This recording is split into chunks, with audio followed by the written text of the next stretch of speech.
Do you feel like you're barely keeping your head above water? That no matter how hard you try, meaningful progress remains out of reach?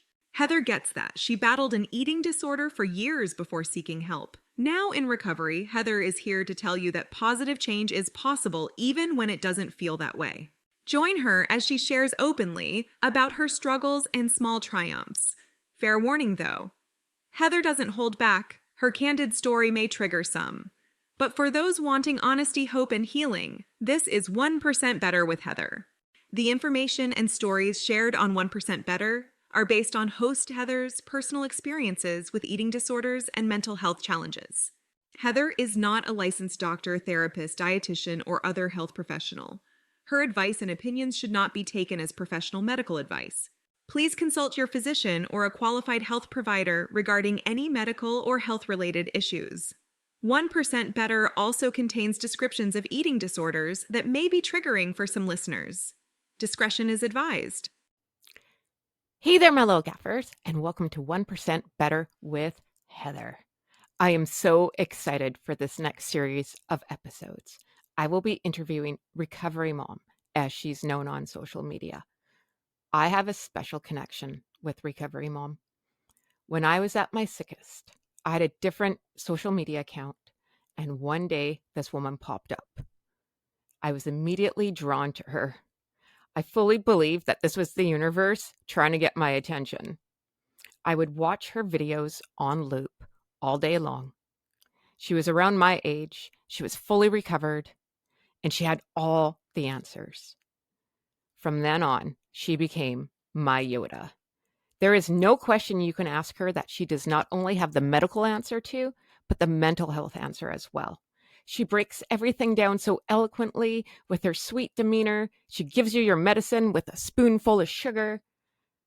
Recovery Mom is here to give back to the eating disorder community. She is the big sister you need. She has a heart of gold, and I'm privileged to call her my friend. Without any further ado, please welcome Recovery Mom.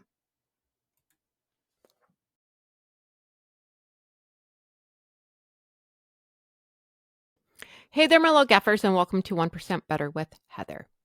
Today's episode I'm calling The Intervention. I'm going to start by saying this. Interventions are hard.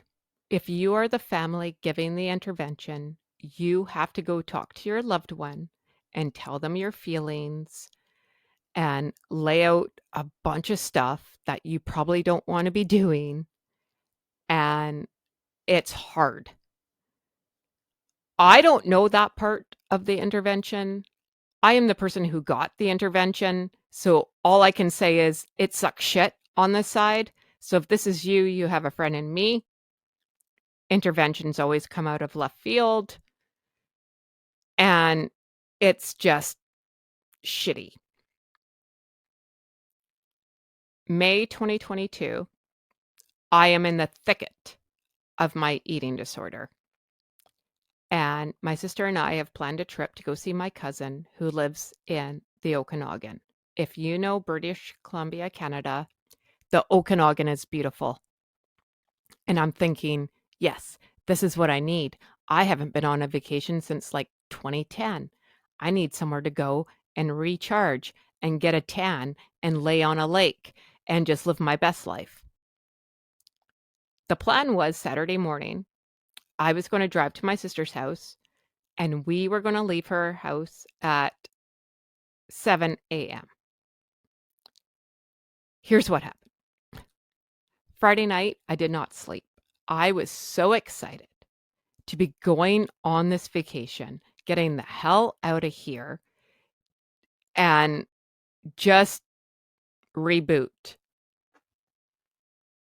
I did not sleep that night.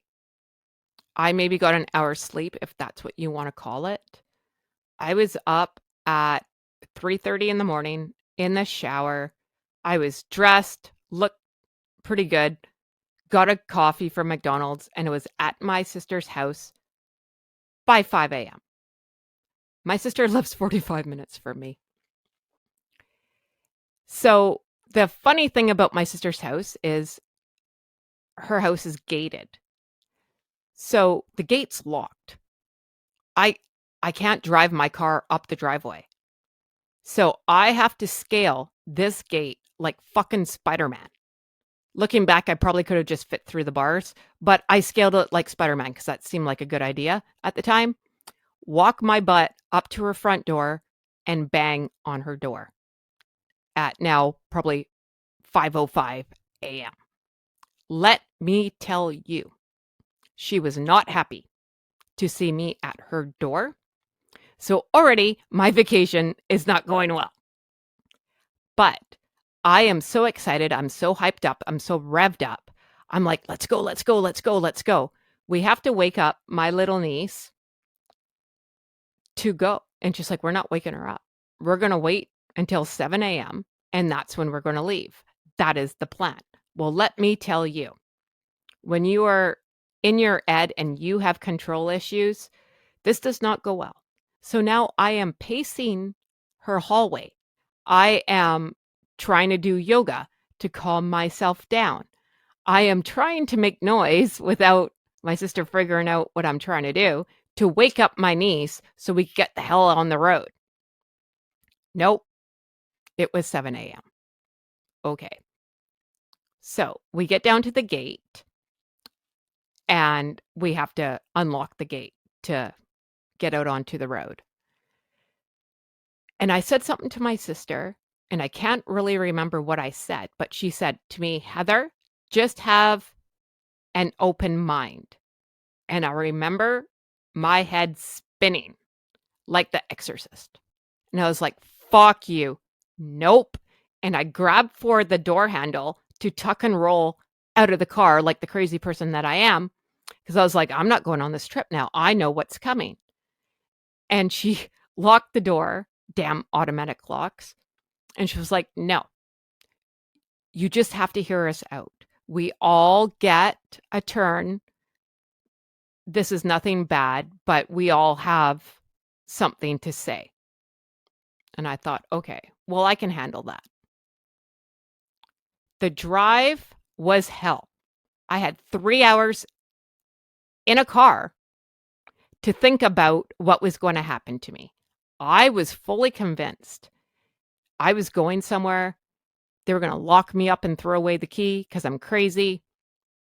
Does anyone know where I am? Does anyone care where I am? Do I phone my husband? No, I don't phone him. He's mad at me. He doesn't care where I'm going. All this stuff is going through my head. And I was like, oh, Jesus, help me. And I'm trying to think how I can tuck and roll out of a car on a freeway and not like die. That didn't happen. So we get into town of my cousin's place. We stop at the liquor store. Clearly, that's going to make everything better. Because I thought, well, I'm not going to listen to this shit. I'm going to be like lugered if I have to listen to your crap. Because there's nothing wrong with me. I'm totally fine. It's everybody around me that has an issue. And we pick up some food and whatever else, and we make it to my cousin's house. Let me tell you, it took the time for me to pour a drink, get on a deck, and then it started. Like within 5 minutes. And I was like, oh my God, already? And I was like, okay, I can take this. I can take this. And they said there's stuff. I'm not trying to be vague. There's a lot of stuff that I don't remember. A lot of stuff was because I was like drunk. A lot of stuff is I blacked it out and it was hotter than sin. And I probably got like sun fucked at the same time. But I remember lying on the deck and I was like, no, I can't take this anymore.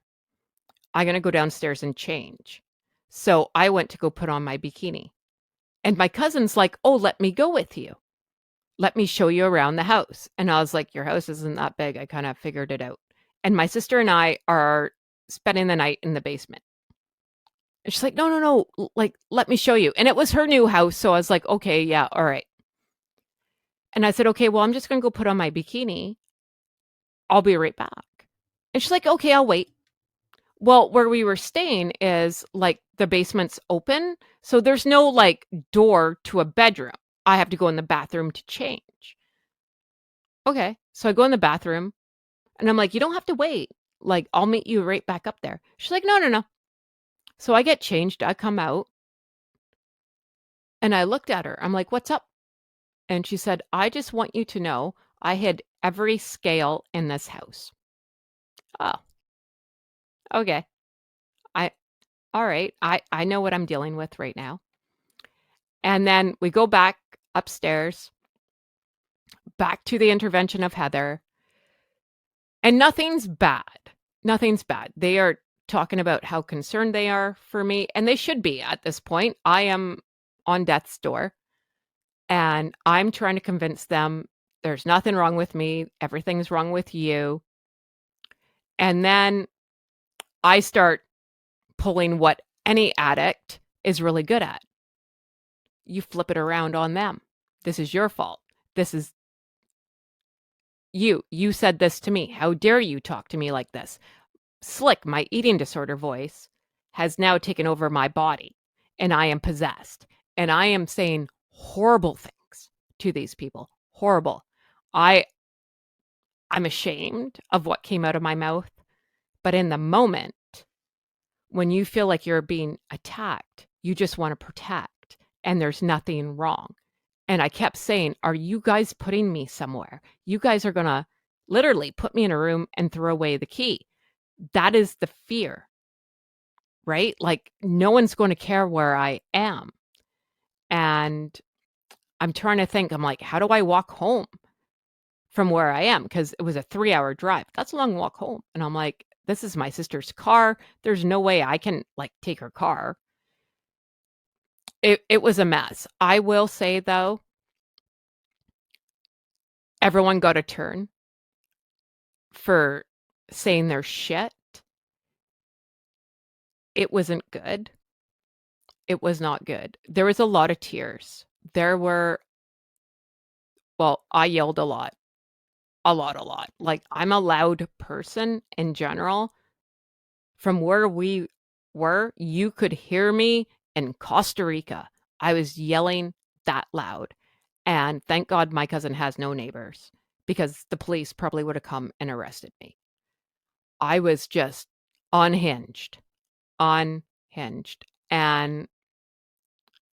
things started to calm down after a while. And my sister, God bless her, would redirect the conversation somewhere else. And then there'd be like a nice moment. And then it'd be back to Heather again. It sucked. It really, really, really did. And man, I do appreciate it now, thinking about it. But in that moment, no, not at all. And I can't emphasize how much I was scared. I was so scared. But I wouldn't admit that I was sick at all. There was no way I was going to admit that. You guys are all lunatics. Like, you don't know what you're talking about. And that's the thing about your eating disorder voice, Slick. It will convince you there is nothing wrong with you. I'm like, what's wrong? I wake up every morning. I'm totally fine. Look, I can run from here to Bermuda and back, and everything's okay. I have energy. Everything's getting done. The kids are getting fed. What is wrong? But the reality was, I was dying. And I remember my sister just saying, think of your kids, think of mom and dad. And the words came out of my mouth. I was like, they're fine. They have a dad. They have a stepmom. I've lived. I'm 43 years old at the time. I'm good. I've lived 1,000 lives over. I have great stories. I don't care. And the fact that those words came out of my mouth still kind of shocked me, because that was always my attitude. I'm fine. I'm fine. And that illness is such it's a drug. It really is. Like, you have no clue where you are in reality. You are living on your own separate planet during this. Everyone else is on Earth. I don't know where you are or where I was, but it's somewhere good. It's like Denial City. And I'm saying all this to say to you that if you have people coming to you, crying and expressing their feelings, no one wants to be doing this. This is very uncomfortable for your loved ones. They don't want to tell you that you're sick. They don't want to watch this hurricane anymore because you are literally destroying yourself. Try to take a step back for 1 second and see it from their point of view. Just for one moment. Because this isn't what they want to be doing either. They also don't want to be coming to your funeral, and they know it's coming. At the end of it, we did have a nice time. I have amazing memories. We got some great pictures. It hasn't happened since 2022.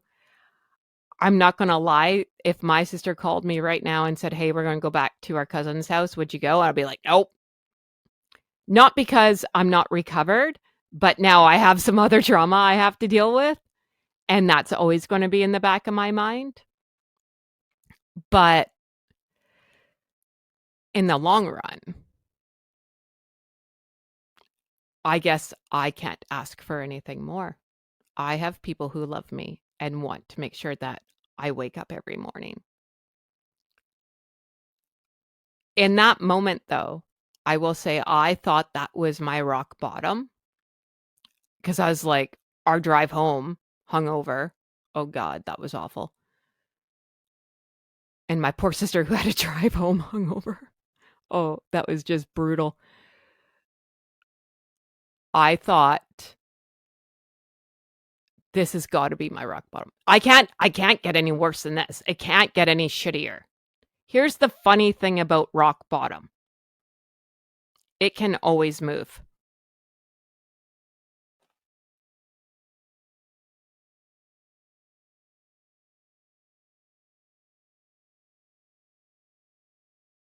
That's all for this episode of 1% Better. To continue the conversation, head over to our website at www.1percentbetter.ca, where you can access more stories and resources. We'd also love it if you subscribed and left us a review on your favorite podcast platform.